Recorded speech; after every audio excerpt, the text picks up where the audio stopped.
Here's an easy way to dry oranges for the holidays and winter or any time of the year. Cut oranges about 1/4 to 1/3 of an inch wide, throwing the ends away if you want. Set your oven as low as it will go. Mine is 170 and I know some go to 200. Line baking sheets with parchment or wax paper, then add the slices. Touching each other is fine as they will shrink a little. Put your slices in the oven. Set your timer for about 3.5 hours and flip them every hour.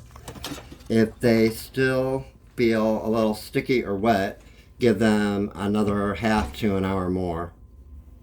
Cut a circle of cardboard to whatever size you want.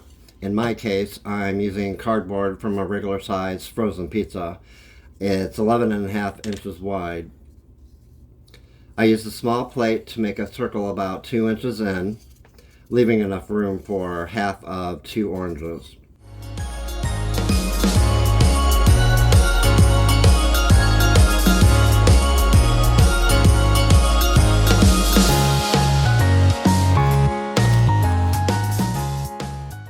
Glue them on all the way around, building it up 3 to 4 layers. Bind a bow if you want and hang it up.